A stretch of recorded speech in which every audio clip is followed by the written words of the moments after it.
Hello and a huge welcome to Bodhi Unified Flow, the place where we simplify complexity and truly amplify your performance. Today, we are kicking off a really exciting, incredibly powerful explainer series. We're calling it the Buy, Hold, and Sell Blueprint, and we'll be covering equity, mutual funds, REITs, and gold ETFs. But before we get to the assets, we're starting right at the foundation with part one, the mindset. Specifically, we're going to break down that massive psychological divide between the trader and the investor. So let's quickly run through our roadmap for this explainer. We'll start with the market's two paths, dive into the trader mindset, then look at the investor mindset, cover some major behavioral biases and mistakes, explore the core and satellite allocation strategy, and wrap it all up with a summary and our references. Okay, so what's in it for you? By the end of our time together, you're going to have a really precise understanding of how to actually architect your portfolio so it perfectly matches your own psychological wiring. We're going to learn how to spot those invisible chains that are secretly holding your wealth back, and you'll walk away with a highly actionable 80-20 structural blueprint. Let's jump right in. Section 1. The market's two paths. Divergent cognitive frameworks in the same market. Think about it like this. Every single one of us uses the exact same electronic infrastructure, right? We log into the exact same brokerages, we punch in the exact same ticker symbols. But from there, we split down two totally distinct paths. It's essentially analyzing the patterns of the crowd versus analyzing the fundamental value of the actual business. Technical analysis assumes the market has already factored everything in. It focuses purely on price, volume, and those visual patterns that human behavior leaves on a chart. Fundamental analysis, though, it completely ignores that daily noise. It digs deep into cash flow statements, the strength of the management team, the intrinsic value of the business itself. It's literally the difference between trying to read the psychology of a room full of people versus just buying the building they're standing in. Moving on to Section 2, the trader mindset, velocity, momentum, and strict rule sets. Look, a trader operates in this high adrenaline, sensation-seeking mental state. They are constantly on the hunt for immediate price velocity. Take a day trader, for example. They spot an opening, they strike, and they're out, all before the closing bell even rings. Why do they do this? Because they actively, intensely want to avoid overnight risk. They absolutely don't want to wake up to some global news event that causes their stock to gap down 10% before they can even react. For them, it is all about pure, short-term capital efficiency. When we systematically break down this specific mindset, the way they view an asset is really fascinating. To a trader, a stock isn't a factory, it's not a brand, it doesn't really matter what the company does. It's simply a highly liquid instrument to be traded. But the absolute most crucial dimension here is loss toleration. For a trader, hitting that immediate exit via a stop loss isn't optional. It is mandatory for survival. They literally cannot afford to let a bad trade turn into a long-term investment just because the market went against them. Now let's flip the script. Section 3. The investor mindset. Patience, compounding, and fractional ownership.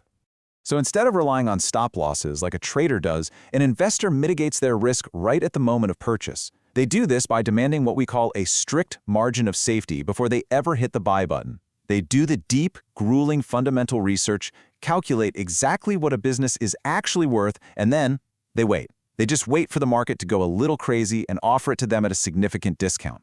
Having that buffer protects them against a permanent loss of capital just in case their initial calculations were slightly off. Contrast that with the trader, and notice how the investor's timeline stretches into decades. They treat their shares as genuine fractional ownership of an operating enterprise. If the stock price drops 20% tomorrow because of some macroeconomic panic, but the company is still churning out massive cash flow and the core investment thesis remains intact, the investor doesn't panic sell, no way. They calmly tolerate that temporary paper loss, and honestly, they might even use that panic as an opportunity to buy more shares on the cheap.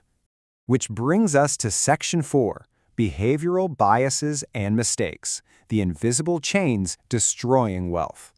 We are all human, right? So regardless of which path you choose, these systemic cognitive biases can completely hijack our rational decision-making. First up, confirmation bias. This one makes us totally blind to red flags because our brains selectively seek out data that tells us, yes, buying that stock was a brilliant idea. Then there's overconfidence. This causes us to way overestimate our own analytical skills, which almost inevitably leads to dangerous overtrading. And third, recency bias. This is our tendency to look at what just happened in the market and project it out forever. It makes us believe a bull run will literally never end, or that a sudden market crash means the world is actually ending. These are the exact vulnerabilities that cause smart people to buy at the absolute peak and panic sell right at the bottom. Now, traders specifically fall prey to something called the illusion of control.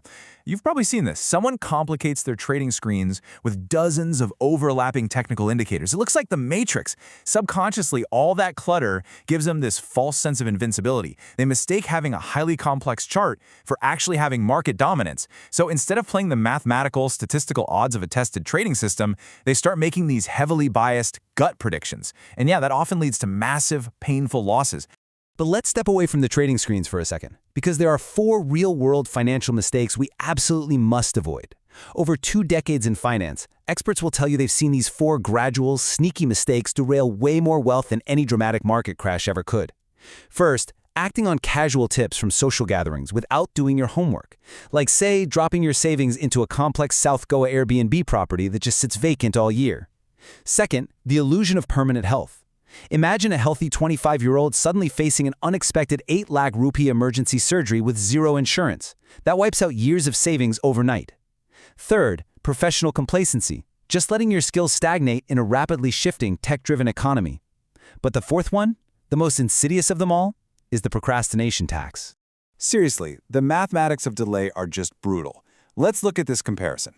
You've got an early starter who puts away just 5,000 rupees a month starting at age 25.